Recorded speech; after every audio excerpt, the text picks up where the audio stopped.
exclusion. But I don't think much is going to come of RCEP anyway, because India is in RCEP. And India turns out to be the big foot dragger. And indeed, one of the reasons why I think China realizes that that RCEP is convenient to help ASEAN try to improve its game, and actually the most practical implication of RCEP over the next couple of years may be an acceleration of the pace of integration among the ASEAN countries, not between ASEAN and its partners. But we can talk more about that. But I don't think RCEP is going to promote a lot of new economic activity. It will be a channel for providing economic assistance to the poorer ASEAN countries, and indeed Myanmar may be the biggest recipient of this exercise. So what do you do if you don't have RCEP? And I guess the next stage is, well, what is China going to do? China is, first of all, going to look into what is going on in TPP and get more information to see how it can use TPP, either as a participant or as an outside observer, and how it can use it to deal with China's #1 priority, which is improving the domestic economy in China. So is there anything in TPP that will help China advance its domestic economic reforms as those reforms are being formulated by the new regime? That's why I think you've seen, just in the recent 6 months, a change in attitude of China towards the TPP, because you've gotten the evolution of the economic strategy of the new regime, and they see that there's some areas, like in services, where working with countries advancing regulatory reforms or services reforms could help complement the types of reforms they seek to do within their own country. The other factor, I think, in China's interest is Japan joined. And suddenly the context of what TPP actually is has changed dramatically. It's not just a big U.S. deal with a lot of small countries around the region. Suddenly you see Japan being in, Korea probably being in. It's a much bigger economic initiative beyond the U.S. economy itself. So I think Japan changes the economic dynamic. It also changes the political dynamic of what TPP is. And it also increases the possibility that you can use the TPP for broader global reasons. But though my time is not going to be sufficient to go into that in great detail. Final point. How best can Taiwan get into the process? I think if you wanted the most efficient way, it would be TPP accession.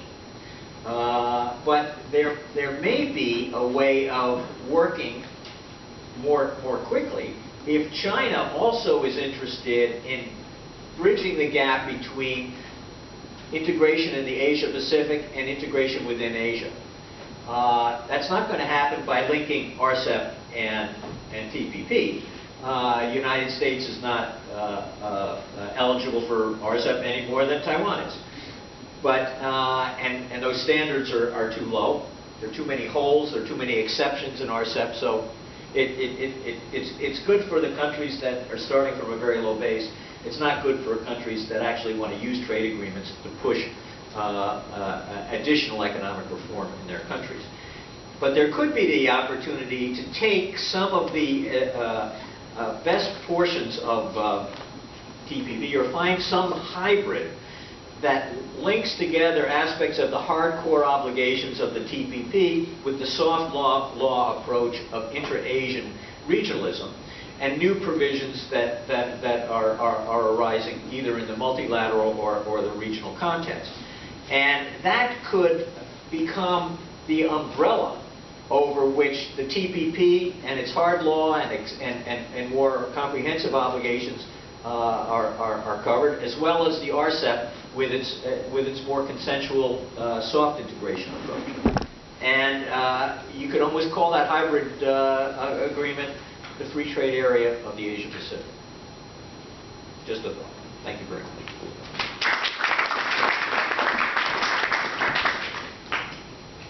Thank you, Jeff, and thank you for staying within the 15-minute time limit. Now, the floor is open.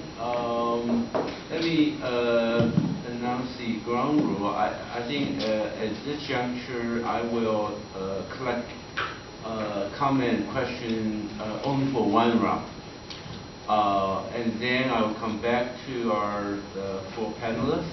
And after that, we will proceed directly to the closing discussion. So everyone have another, opportunity to have their final reflection or closing remark. Okay, Larry, you go first. Well, you've already, to some extent, you've already given a piece of an answer to the question I wanted to ask, but your initial remark said, well, everyone's there's been a convergence on the panel. I didn't quite hear that, because what I've heard, obviously, for its political health, what I heard in the paper that Peter and TJ had Peter present here is, well, obviously this is very desirable, but, if Taiwan can't get in, there are a lot of other options. And one plausible one is Taiwan just negotiates a lot of bilateral free trade agreements. What we heard yesterday is at least the U.S. Basically giving Taiwan a message now.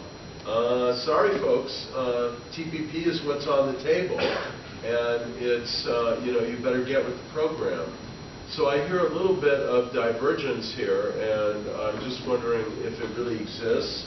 That is, whether there is kind of an implicit difference in emphasis between the presentations and views that have been made here or not, and whether TPP is simply highly desirable, something Taiwan should really work for, but find workarounds too if it doesn't get in, or is this as fateful for Taiwan's position? White paper very seriously. Since President Mars is in power, in particular the 3 direct links that Chamber of Commerce bank every year over time and not being implemented was completely implemented in the first year of the 3 direct link. Second, I do not think that Taiwan should engage itself in any FTA, bilateral, multilateral, that is of nature of winners take all.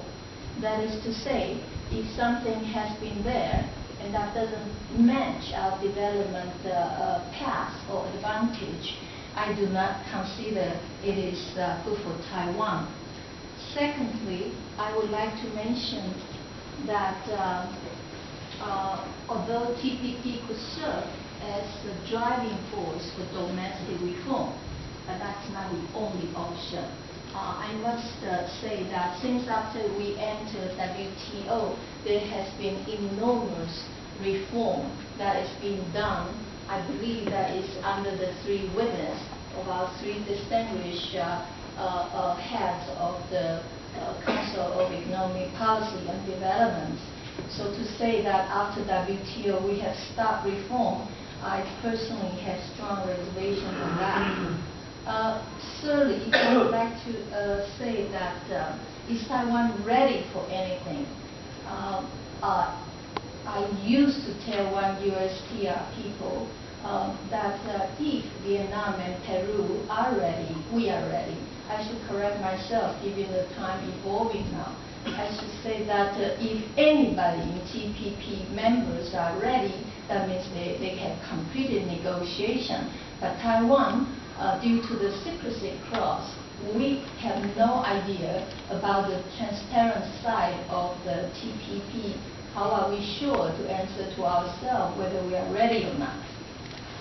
Lastly, I would like to mention that Taiwan should not bear the burden of geopolitical and geoeconomic sort of aspect alone, or to say that Taiwan should or should not get into RCEP or TPP. There's not only economic aspect, but political, strategical element in it.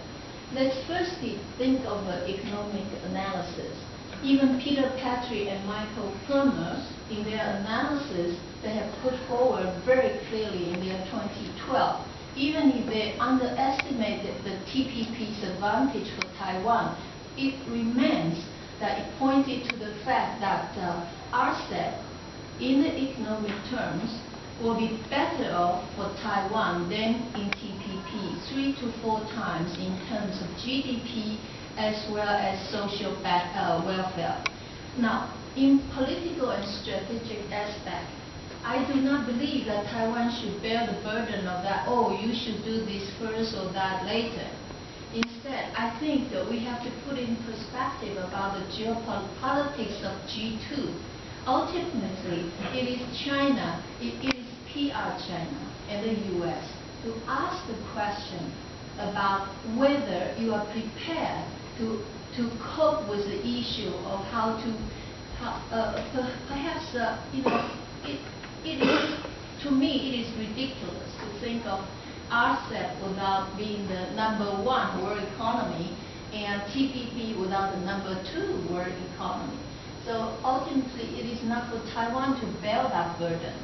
And then finally, I'd just like to add a footnote.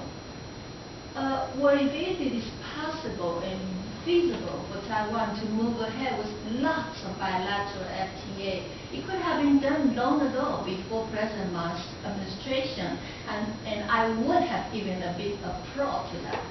But nothing came of that. But even more is that our FTA potential partner has made it very clear to us that if not because of ECFA's existence, we would not be interested in negotiating any FTA with Taiwan. Let me just stop here.